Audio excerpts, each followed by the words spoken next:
Je dirais un mot sur la fin des contrats.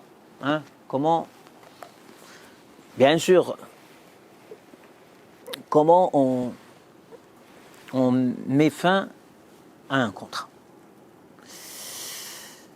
Tout d'abord par la dissolution d'un contrat, ce qu'on appelle le fasakh. Hein. Et souvent, comme on a vu dans les exemples cités, c'est qu'il y a par exemple, manquement d'un pilier. Donc, c'est directement, il est dissous. Ou bien une condition d'annulation. Hein? Donc, on le dissout.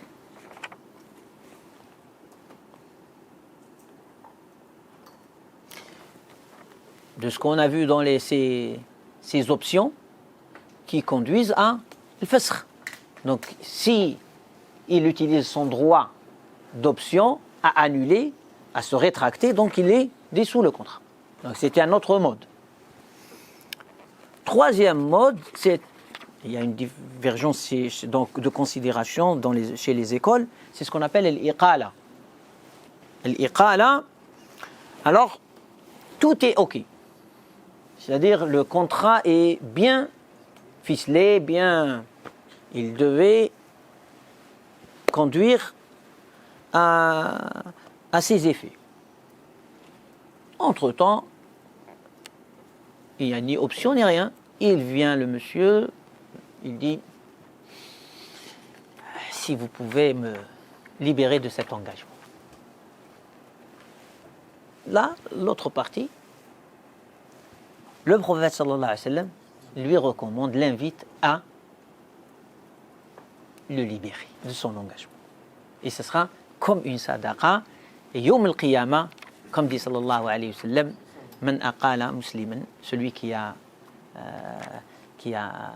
libéré de son engagement un musulman envers lui, Allah subhanahu wa ta'ala le libérera yawm al-qiyamah. Donc c'est un acte de bienfaisance. Man aqala nadiman bay'atahu, aqala Allahu athratahu yawm al-qiyamah.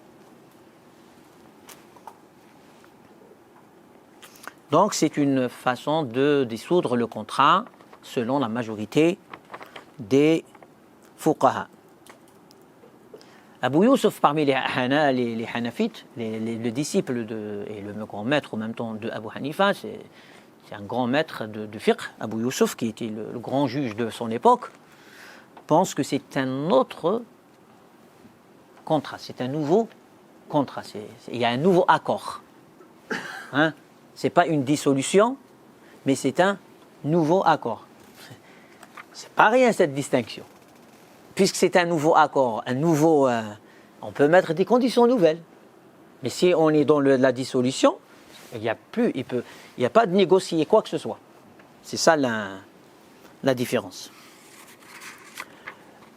Autre élément d'annulation, c'est lorsque une des parties ne veut pas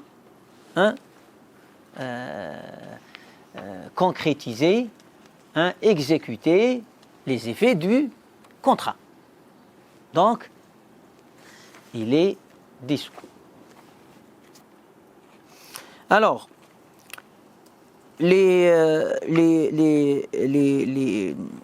l'incapacité, maintenant,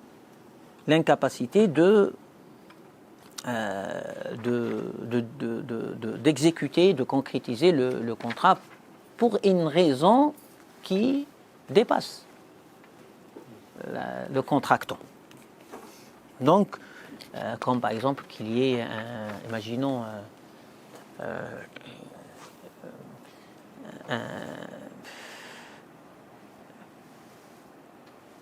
un tremblement de terre. Il a bâti, il allait la livrer, et hop, il n'y a plus de l'objet du contrat, il n'est plus. Il n'a pas pu le livrer. Donc si ce n'est pas de lui, ce n'est pas lui qui a manqué, donc là, c'est une épreuve. Alors, du coup, ça devient une épreuve pour qui ? Pour les deux. Non, parce que si par exemple l'autre a fait une avance Oui, une avance dans ça. oui. Du coup, il a reçu peut-être de l'argent, un tasbir. Cet argent-là doit être redonné. Non, elle ne doit pas être redonnée. Alors, c'est parce que qui te dit que quand il a ce qu'on appelle quand il a donné il a fait une avance, cette avance-là, elle était dans un contrat conclu, c'est bon. Quelle est la responsabilité de l'autre contractant, quoi, pour on lui demande, parce qu'il peut les utiliser, il peut ne pas avoir, pour que lui, il soit responsable de quelque chose qui n'est pas ni de sa volonté, ni de son fait. Donc c'est pour cela qu'on va dire c'est son épreuve à cette personne. Ouais, ça c'est pour cela qu'on a dit, et c'est ça aussi c'est-à-dire il y a des aspects dans le droit et même de foi, de croyance, de théologie, il n'y a pas que l'affaire, elle n'est pas coupée de sa dimension, on va dire, avec Dieu.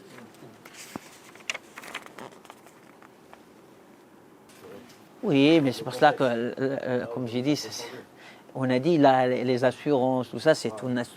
Après, c'est pour cela que même ce mode on va dire de récupération et tout ça, il y a on va dire de la pensée juridique contemporaine pour répondre à ces problématiques qui sont nées de nouvelles réalités, de nouveaux contextes et tout ça. Ça, c'est, comme on a dit, c'est de l'ordre de la fatwa. Il y a des conseils spécialisés, tout ça, sur ces questions-là. Comme on a parlé de l'astuce là de la pénalité, de retardement, elle n'existait pas avant. On a dû réfléchir comment. Donc plein de questions, c'est comme ça c'est de l'ijtihad, c'est des spécialistes qui sont là à travailler, à réfléchir. Donc si le contrat stipule une période, dès l'arrivée au terme, il prend fin. Location, par exemple, un contrat de location, 1 mois, c'est bon.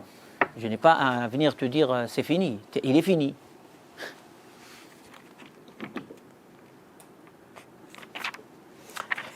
Bien sûr, le décès d'une des personnes met fin au contrat.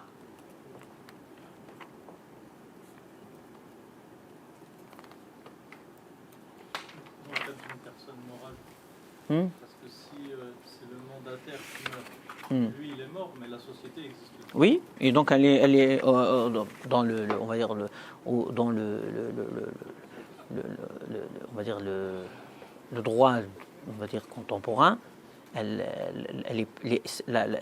Ce n'est pas lié au mandataire ou au représentant, c'est lié à la personne morale elle-même.